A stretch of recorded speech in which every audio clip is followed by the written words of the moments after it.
Defeat into Victory by William Slim. Defeat is bitter. Bitter to the common soldier, but trebly bitter to his general.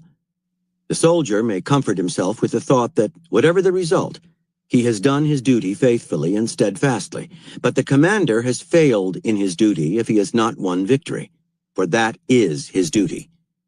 He has no other comparable to it. He will go over in his mind the events of the campaign. Here he will think, I went wrong.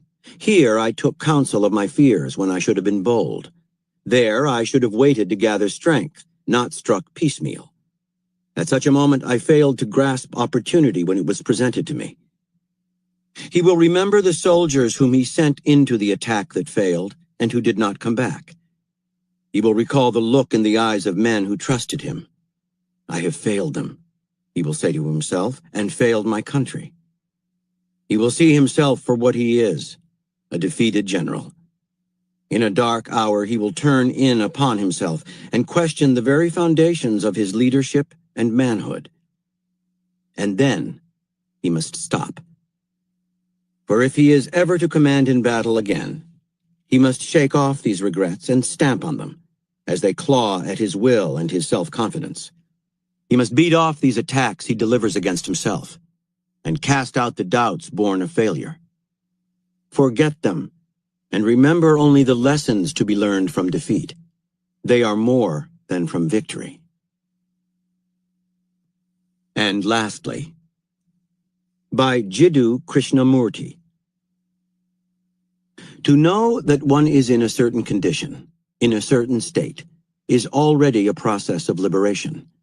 But a man who is not aware of his condition, of his struggle, tries to be something other than he is, which brings about habit. So then, let us keep in mind that we want to examine what is, to observe, and be aware of exactly what is the actual, without giving it any slant, without giving it an interpretation. It needs an extraordinarily astute mind, an extraordinarily pliable heart, to be aware of and to follow what is. Because what is constantly moving, constantly undergoing a transformation. And if the mind is tethered to belief, to knowledge, it ceases to pursue. It ceases to follow the swift movement of what is. What is not static, surely. It is constantly moving, as you will see if you observe it very closely. To follow it, you need a very swift mind and a pliable heart, which are denied when the mind is static, fixed in a belief, in a prejudice, in an identification. And a mind and heart that are dry cannot follow easily, swiftly, that which is.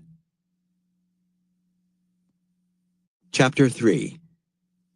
Amidst the turmoil of events, do not lose your presence of mind. The counterbalance strategy. In the heat of battle, the mind tends to lose its balance. Too many things confront you at the same time. Unexpected setbacks, doubts, and criticisms from your own allies. There's a danger of responding emotionally, with fear, depression, or frustration. It is vital to keep your presence of mind, maintaining your mental powers whatever the circumstances. You must actively resist the emotional pull of the moment, staying decisive, confident, and aggressive no matter what hits you. Make the mind tougher by exposing it to adversity. Learn to detach yourself from the chaos of the battlefield.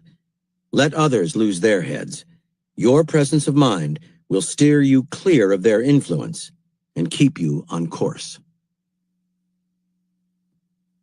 The hyper-aggressive tactic. Vice Admiral Lord Horatio Nelson, 1758 to 1805, had been through it all. He had lost his right eye in the siege of Calvi and his right arm in the Battle of Tenerife. He had defeated the Spanish at Cape St. Vincent in 1797 and had thwarted Napoleon's Egyptian campaign by defeating his navy at the Battle of the Nile the following year. But none of his tribulations and triumphs prepared him for the problems he faced from his own colleagues in the British Navy as they prepared to go to war against Denmark in February 1801. Nelson, England's most glorious war hero, was the obvious choice to lead the fleet. Instead, the Admiralty chose Sir Hyde Parker, with Nelson his second-in-command. This war was a delicate business. It was intended to force the disobedient Danes to comply with a British-led embargo on the shipping of military goods to France. The fiery Nelson was prone to lose his cool. He hated Napoleon, and if he went too far against the Danes, he would produce a diplomatic fiasco. Sir Hyde was an older, more stable, even-tempered man who would do the job and nothing more. Nelson swallowed his pride and took the assignment, but he saw trouble ahead. He knew that time was of the essence. The faster the Navy sailed, the less chance the Danes would have to build up their defenses. The ships were ready to sail, but Parker's motto was, "Everything in good order." It wasn't his style to hurry. Nelson hated his casualness and burned for action. He reviewed intelligence reports, studied maps, and came up with a detailed plan for fighting the Danes. He wrote to Parker, urging him to seize the initiative. Parker ignored him. At last, on March 11th, the British fleet set sail. Instead of heading for Copenhagen, however, Parker anchored well to the north of the city's harbor and called a meeting of his captains. According to intelligence reports, he explained, the Danes had prepared elaborate defenses for Copenhagen. Boats anchored in the harbor, forts to the north and south, and mobile artillery batteries could blast the British out of the water. How to fight this artillery without terrible losses? Also, pilots who knew the waters around Copenhagen reported that they were treacherous, places of sandbars and tricky winds. Navigating these dangers under bombardment would be harrowing. With all of these difficulties, perhaps it was best to wait for the Danes to leave harbor and then fight them in open sea. Nelson struggled to control himself. Finally, he let loose, pacing the room, the stub of his lost arm jerking as he spoke. No war, he said, had ever been won by waiting. The Danish defenses looked formidable to those who are children at war, but he had worked out a strategy weeks earlier. He would attack from the south, the easier approach, while Parker and a reserve force would stay to the city's north. Nelson would use his mobility to take out the Danish guns. He had studied the maps. Sandbars were no threat. As for the wind, aggressive action was more important than fretting over wind. Nelson's speech energized Parker's captains. He was by far their most successful leader, and his confidence was catching. Even Sir Hyde was impressed, and the plan was approved. The next morning, Nelson's line of ships advanced on Copenhagen, and the battle began. The Danish guns, firing on the British at close range, took a fierce toll. Nelson paced the deck of his flagship, HMS Elephant, urging his men on. He was in an excited, almost ecstatic state. A shot through the mainmast nearly hit him. "It is a warm work, and this day may be the last to any of us at any moment," he told a colonel, a little shaken up by the blast. "But mark you, I would not be elsewhere for thousands." Parker followed the battle from his position to the north. He now regretted agreeing to Nelson's plan. He was responsible for the campaign, and a defeat here could ruin his career. After 4 hours of back-and-forth bombardment, he had seen enough. The fleet had taken a beating and had gained no advantage. Nelson never knew when to quit. Parker decided it was time to hoist the signal flag 39, the order to withdraw. The first ships to see it were to acknowledge it and pass the signal on down the line. Once acknowledged, there was nothing else to do but retreat. The battle was over. On board the Elephant, a lieutenant told Nelson about the signal. The vice admiral ignored it. Continuing to pound the Danish defenses, he eventually called to an officer, "Is number 16 still hoisted?" Number 16 was his own flag. It meant engage the enemy more closely. The officer confirmed that the flag was still flying. "Mind you keep it so," Nelson told him. A few minutes later, Parker's signal still flapping in the breeze, Nelson turned to his flag captain. "You know, Foley, I have only one eye. I have a right to be blind sometimes." And raising his telescope to his blind eye, he calmly remarked, "I really do not see the signal." Torn between obeying Parker and obeying Nelson, the fleet captains chose Nelson. They would risk their careers along with his. But soon the Danish defenses started to crack. Some of the ships anchored in the harbor surrendered, and the firing of the guns began to slow. Less than an hour after Parker's signal to stop the battle, the Danes surrendered. The next day, Parker perfunctorily congratulated Nelson on the victory. He did not mention his subordinate's disobedience. He was hoping the whole affair, including his own lack of courage, would be quietly forgotten. Interpretation. When the Admiralty put its faith in Sir Hyde, it made a classical military error. It entrusted the waging of a war to a man who was careful and methodical. Such men may seem calm, even strong in times of peace, but their self-control often hides weakness. The reason they think things through so carefully is that they are terrified of making a mistake, and of what that might mean for them and their career. This doesn't come out until they are tested in battle. Suddenly, they cannot make a decision. They see problems everywhere and defeat in the smallest setback. They hang back not out of patience, but out of fear. Often, these moments of hesitation spell their doom. Lord Nelson operated according to the opposite principle. Slight of build, with a delicate constitution, he compensated for his physical weakness with fierce determination. He forced himself to be more resolute than anyone around him. The moment he entered battle, he ratcheted up his aggressive impulses. Where other sea lords worried about casualties, the wind, changes in the enemy's formation, he concentrated on his plan. Before battle, no one strategized or studied his opponents more thoroughly. That knowledge helped Nelson to sense when the enemy was ready to crumble. But once the engagement began, hesitation and carefulness were dropped. Presence of mind is a kind of counterbalance to mental weakness, to our tendency to get emotional and lose perspective in the heat of battle. Our greatest weakness is losing heart, doubting ourselves, becoming unnecessarily cautious. Being more careful is not what we need. That is just a screen for our fear of conflict and of making a mistake. What we need is double the resolve, an intensification of confidence. That will serve as a counterbalance. In moments of turmoil and trouble, you must force yourself to be more determined. Call up the aggressive energy you need to overcome caution and inertia. Any mistakes you make, you can rectify with more energetic action still. Save your carefulness for the hours of preparation. But once the fighting begins, empty your mind of doubts. Ignore those who quail at any setback and call for retreat. Find joy in attack mode. Momentum will carry you through. From On War, by Karl von Clausewitz. The senses make a more vivid impression on the mind than systematic thought. Even the man who planned the operation and now sees it being carried out may well lose confidence in his earlier judgment. War has a way of masking the stage with scenery crudely daubed with fearsome apparitions. Once this is cleared away, and the horizon becomes unobstructed, developments will confirm his earlier convictions. This is one of the great chasms between planning and execution. The detached Buddha tactic. Watching the movie director Alfred Hitchcock, 1899 to 1980, at work on a film set was often quite a surprise to those seeing it for the first time.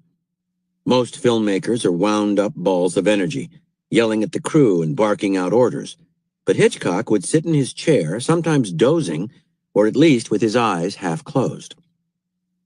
On the set of Strangers on a Train, made in 1951, the actor Farley Granger thought Hitchcock's behavior meant he was angry or upset, and asked him if anything was wrong. "Oh," Hitchcock replied sleepily, "I'm so bored." The crew's complaints and actors' tantrums, nothing fazed him. He would just yawn, shift in his chair, and ignore the problem. "Hitchcock didn't seem to direct us at all," said the actress Margaret Lockwood. "He was a dozing, nodding Buddha with an enigmatic smile on his face." It was hard for Hitchcock's colleagues to understand how a man doing such stressful work could stay so calm and detached. Some thought it was part of his character, that there was something inherently cold-blooded about him. Others thought it a gimmick, a put-on. Few suspected the truth. Before the filmmaking had even begun, Hitchcock would have prepared for it with such intense attention to detail that nothing could go wrong. He was completely in control. No temperamental actress, no panicky art director, no meddling producer could upset him or interfere with his plans. Feeling such absolute security in what he had set up, he could afford to lie back and fall asleep. Hitchcock's process began with a storyline, whether from a novel or an idea of his own. As if he had a movie projector in his head, he would begin to visualize the film. Next, he would start meeting with a writer who would soon realize that this job was unlike any other. Instead of taking some producer's half-baked idea and turning it into a screenplay, the writer was simply there to put on paper the dream trapped in Hitchcock's mind. He or she would add flesh and bones to the characters and would of course write the dialogue, but not much else. When Hitchcock sat down with the writer Samuel Taylor for the first script meeting on the movie Vertigo, 1958, his descriptions of several scenes were so vivid, so intense, that the experiences seemed almost to have been real, or maybe something he had dreamed. This completeness of vision foreclosed creative conflict. As Taylor soon realized, although he was writing the script, it would remain a Hitchcock creation. Once the screenplay was finished, Hitchcock would transform it into an elaborate shooting script. Blocking, camera positions, lighting, and set dimensions were spelled out in detailed notes. Most directors leave themselves some latitude, shooting scenes from several angles, for example, to give the film editor options to work with later on. Not Hitchcock. He essentially edited the entire film in the shooting script. He knew exactly what he wanted and wrote it down. If a producer or actor tried to add or change a scene, Hitchcock was outwardly pleasant. He could afford to pretend to listen, but inside he was totally unmoved. Nothing was left to chance. For the building of the sets, quite elaborate in a movie like Rear Window, Hitchcock would present the production designer with precise blueprints, floor plans, incredibly detailed lists of props. He supervised every aspect of set construction. He was particularly attentive to the clothes of his leading actresses. According to Edith Head, costumer on many Hitchcock movies, including Dial M for Murder in 1954, there was a reason for every color, every style, and he was absolutely certain about everything he settled on. For one scene, he saw Grace Kelly in pale green, for another in white chiffon, for another in gold. He was really putting a dream together in the studio. When the actress Kim Novak refused to wear a gray suit in Vertigo because she felt it made her look washed out, Hitchcock told her he wanted her to look like a woman of mystery who had just stepped out of the San Francisco fog. How could she argue with that? She wore the suit. Hitchcock's actors found working with him strange yet pleasant. Some of Hollywood's best, Joseph Cotten, Grace Kelly, Cary Grant, Ingrid Bergman, said that he was the easiest director to work for. His nonchalance was catching, and since his films were so carefully staged as not to depend on the actor's performance in any particular scene, they could relax. Everything went like clockwork. As James Stewart told the cast of The Man Who Knew Too Much, 1956, "We're in the hands of an expert here. You can lean on him. Just do everything he tells you and the whole thing will be okay." As Hitchcock sat calmly on the set, apparently half asleep, the cast and crew could see only the small part each one played. They had no idea how everything fit into his vision. When Taylor saw Vertigo for the first time, it was like seeing another man's dream. The film neatly duplicated the vision Hitchcock had expressed to him many months before. Interpretation. The first film Hitchcock directed was The Pleasure Garden, a silent he made in 1925. The production went wrong in every conceivable way. Hitchcock hated chaos and disorder. Unexpected events, panicky crew members, and any loss of control made him miserable. From that point on, he decided, he would treat filmmaking like a military operation. He would give his producers, actors, and crew no room to mess up what he wanted to create. He taught himself every aspect of film production: set design, lighting, the technicalities of cameras and lenses, editing, sound. He ran every stage of the film's making. No shadow could fall between the planning and the execution. Establishing control in advance, the way Hitchcock did, might not seem like presence of mind, but it actually takes that quality to its zenith. It means entering battle, in Hitchcock's case a film shoot, feeling calm and ready. Setbacks may come, but you will have foreseen them and thought of alternatives, and you are ready to respond. Your mind will never go blank when it is that well prepared. When your colleagues barrage you with doubts, anxious questions, and slipshod ideas, you may nod and pretend to listen, but really you're ignoring them. You've outthought them in advance. And your relaxed manner will prove contagious to other people, making them easier to manage in turn. It is easy to be overwhelmed by everything that faces you in battle, where so many people are asking or telling you what to do.